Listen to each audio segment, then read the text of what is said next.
সুপ্রিয় দর্শক, বসতঘরে ঠিক পাশেই এরকম একটি ঘর, অনেক পুরাতন, আপনারা জানেন বিল্ডিং আমলের ঘর। এটা ছিল মূলত মন্দির ঘর। আপনারা দেখতে পাচ্ছেন এইরকম, দেখেন এই যেরকম সেট তৈরি করা আছে, এখানে মূলত তারা তাদের মূর্তিগুলো রাখতো। ঘরটা আপনারা এই দেখেন, আরেকটা ওই পাশে আছে, এটা মন্দির ঘর হিসাবে আমরা যতটুকু জানতে পেরেছি, এটা মন্দির ঘর হিসাবে ব্যবহার হয়। তার ঠিক পাশে দেখেন, এই তার ঠিক পাশে দেখেন আপনার আরেকটা রুম দেখতে পাচ্ছি আমরা। এই রুমটা অনেক পুরাতন, এখানে এটা ব্যবহার হচ্ছে না এখন, এদিক দিয়ে লোকজন কম আসে। এই ঘরটা মূলত ছিল আপনার ওই পয় নিষ্কাশন যে ব্যাপারটা, তারা এখানে এটা ছিল। এই দিক দিয়ে আপনার ড্রেন আছে, এই ড্রেন সরাসরি আপনার নদীর সাথে মিলিত হয়েছে। এদিকে এই ঘরগুলো আছে, দেখেন এখানে অনেক দর্শনার্থী আসে, তারা তাদের ভালোবাসার চিহ্ন এখানে রেখে যায়, আমরা দেখতে পাচ্ছি। আসলে ওইগুলা এখন যদিও আগের থেকে এখন অনেক সচেতন, এখানে আনসার বাহিনী সহ পুলিশ বাহিনী কাজ করে, আমরা দেখতে পেলাম বাইরে। তারা সব সময় এখানে নিরাপত্তা দিয়ে থাকে, আপনারা চাইলে আসতে পারবেন এই মুক্তাগাছার রাজবাড়িতে। তারপরে দেখেন এদিকে আরেকটা রুম, একদম আমরা প্রাচীরের শেষ প্রান্তে আছি, মানে বসত বাড়ির যে প্রাচীরটা আছে এখানে। এদিকে দেয়ালের জরা জীর্ণ অংশ দেখা যাচ্ছে, এটাই মূলত আপনার প্রাচীরের শেষ মাথা।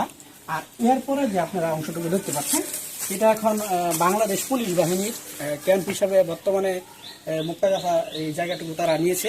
ওই প্রাচীরের আপনার ওই দিকটায় বর্তমানে আছে সরকারি শহীদ কলেজ, আর মাঝখানে ঠিক রাজবাড়িটি। জমিদার শ্রী জগৎ কিশোর আচার্য চৌধুরী এই রাজবাড়িটি সাজিয়েছেন বসতবাড়ি, মন্দির, মণ্ডপ, প্রশাসনিক ভবন, রঙ্গমঞ্চ এবং নাট্যমঞ্চের মতো বিশেষ কিছু স্থাপনা দ্বারা। ঠিক তেমনি এখানে রয়েছে একটি স্থাপনা, এটার ভিতরে আমরা এসে দেখতে পাচ্ছি একটি লোহার আলমারি।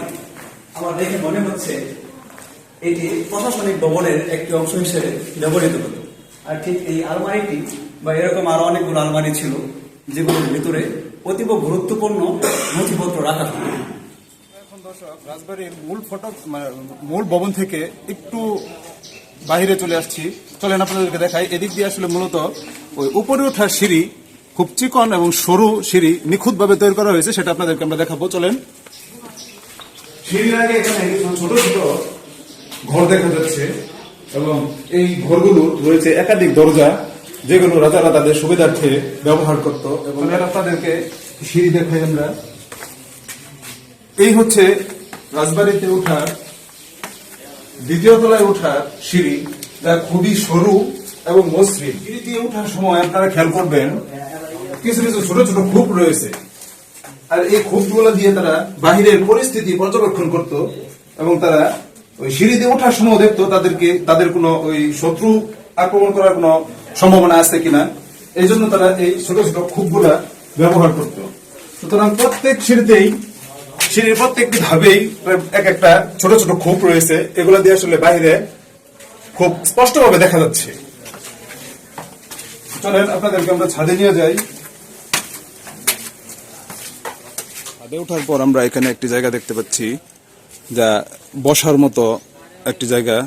এখানে মনে হয় তারা বসে প্রকৃতির দৃশ্য, যে সুন্দর দৃশ্য, এটা তারা পর্যবেক্ষণ করত। নিচে গর্তের মতো যে অংশটি দেখতে পাচ্ছেন, এটি একটি সুড়ঙ্গ। এই সুড়ঙ্গের মাধ্যমে জমিদাররা এক রাজ্য থেকে আরেক রাজ্যে যাতায়াত করতে পারত। পাশেই আপনারা দেখতে পাচ্ছেন বিভিন্ন ভবন এবং প্রশাসনিক ভবনের ছাদ থেকে আমরা ভিডিওগুলো করছি। এই মুহূর্তে আপনারা দেখতে পাচ্ছেন প্রশাসনিক ভবনের ছাদ।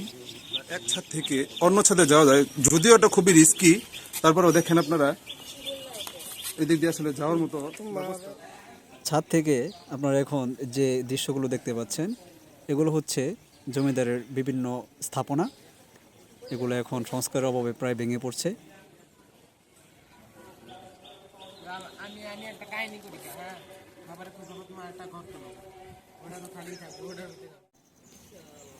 ছাদের বিভিন্ন ভাঙ্গা অংশ আপনারা এখান থেকে দেখতে পাচ্ছেন, এগুলোতে প্রচুর পরিমাণ সংস্কারের অভাব দেখা যাচ্ছে।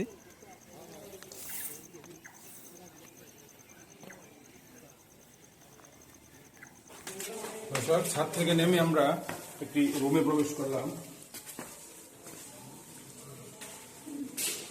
এই রুমে রয়েছে একাধিক দরজা।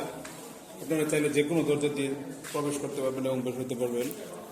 জমিদার বাড়ির এই গড়টি জমিদারের বিশেষ কামরা হিসেবে, যা খাস কামরা নামে পরিচিত, খাস কামরা হিসেবে এই গড়টি ব্যবহার হতো। আর এখান থেকে জমিদারের শীতল ভবন খুব সুন্দরভাবেই দেখা যাচ্ছে।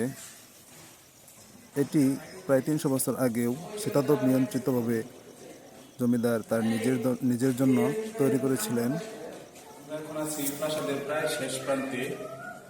এদিকে প্রাসাদের শেষ প্রান্তে রয়েছে ওই সময়ের ব্যবহৃত জল্লাদখানা, যা আপনাদেরকে আমরা এখন দেখাবো। চলেন দেখি আমরা জল্লাদখানা। দর্শক, আপনারা যে দেখতে পাচ্ছেন ছোট একটি ঘর, এটা হচ্ছে ওই জল্লাদখানা হিসেবে ব্যবহার করা হতো। এখানে যে মৃত্যুদণ্ডপ্রাপ্ত আসামি ছিল তাদের কাইনা ফাঁসি দেওয়ার আগে এখানে রাখা হতো। তারপর এইখান থেকে নিয়ে আপনারা দেখেন এখানে একটি ফাঁসির মঞ্চ যা তৈরি করা আছে এখনো, যার বংশাবশেষ হিসেবে কিছুটা এখনো দেখা যাচ্ছে। তো এইখানে মৃত্যুদণ্ডপ্রাপ্ত আসামিদেরকে ফাঁসিতে ঝুলিয়ে তাদের মৃত্যুদণ্ড কার্যকর করা হতো। আর এই মঞ্চের পাশাপাশি মৃত্যুদণ্ড মঞ্চের পাশাপাশি আপনারা দেখতে পাচ্ছেন ছোট ছোট কিছু ঘর। এখানে আসলে যারা ওই রাজার মনোনীত যে ব্যক্তিবর্গ ছিল ফাঁসির রায় কার্যকর করার জন্য, তারা এখানে ফাঁসির রায় কার্যকর হওয়ার জন্য অপেক্ষা করত এই রুমগুলোতে। এর পাশে আপনারা দেখতে পাচ্ছেন একটি জরাজীর্ণ গেট দেখা যাচ্ছে। আসলে মূলত এই গেটটি ব্যবহার হতো মৃত্যুদণ্ডপ্রাপ্ত আসামিদেরকে দেওয়ার পর এই গেট দিয়ে বের করা হতো। তাদের মৃতদেহ এই গেট দিয়ে তাদের স্বজনদের কাছে হস্তান্তর করা হতো। আমরা আসলে আসছিলাম এখানে খুব সকালেই, আসার পর এখন ঘড়িতে দেখা যাচ্ছে প্রায় 1টা বাজে। আবার এখানে একটা নিয়ম হচ্ছে 1টা থেকে 2টা পর্যন্ত লাঞ্চ আওয়ার, সুতরাং এই সময়টা এখানে সকল কার্যক্রম বন্ধ থাকে। সুতরাং এখন আমাদেরকে এখান থেকে বের হতে হবে এবং আমরা পরবর্তী সময়ে আপনাদেরকে এখানে নিয়ে আসার জন্য চেষ্টা করব। তো দর্শক, আপনারা যারা এখানে আসবেন সাধারণত এই মেন্টালিটি নিয়ে আসবেন যেন 1টা থেকে 2টা পর্যন্ত লাঞ্চ আওয়ার, এটা আপনারা সবাই মাথায় রাখবেন। জি, ধন্যবাদ সবাইকে। রাজবাড়ি থেকে বের হয়ে চলে আসলাম গোপাল পালের প্রসিদ্ধ মন্ডার দোকানে। এই মন্ডার দোকানের দেশ ও বিদেশে রয়েছে প্রচুর সুনাম ও খ্যাতি। এই মন্ডার রয়েছে জিআই স্বীকৃতি। ভিতরে ঢুকতেই আমরা এখানে দেখতে পেলাম মন্ডার সাথে তারা আরও বিক্রি করে চমচম, ঘি। চমচম ও ঘির পাশাপাশি আরও বিভিন্ন মিষ্টি দ্রব্য এখানে তারা বিক্রি করেন। দেখতে পাচ্ছি এই মন্ডার দোকানের পূর্বসূরীদের নামের তালিকা, পাশেই রয়েছে তাদের পণ্যের মূল্য তালিকা। এখানে এসে দেখতে পেলাম ওনারা 2 ধরনের মন্ডা বিক্রি করে থাকেন। একটি হচ্ছে মিঠাইয়ের মন্ডা, আরেকটি হচ্ছে চিনির তৈরি মন্ডা। তো আমি চিনির তৈরি মন্ডাটাই কিনলাম। আমার কাছে চিনির তৈরি মন্ডার স্বাদটাই খুব বেশি লেগেছে ইতিপূর্বে। তো মুক্তাগাছা যেহেতু এসেছি, মন্ডা না খেলে কি আর হয়, তাই সেই ধারাবাহিকতা রক্ষা করতে গিয়ে আজকে মন্ডা কিনলাম। রয়েছে আমার জানা অজানা টিমের সদস্যগণ, তাদের জন্য আমি মন্ডা নিলাম। সবাই খুব আগ্রহ নিয়ে বসেছে।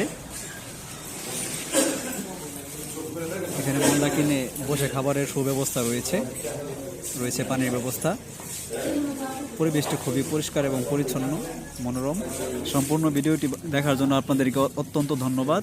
আপনারা জানা অজানা পেজের পাশে থাকুন। আবারও দেখা হবে নতুন কোনো ভিডিও নিয়ে।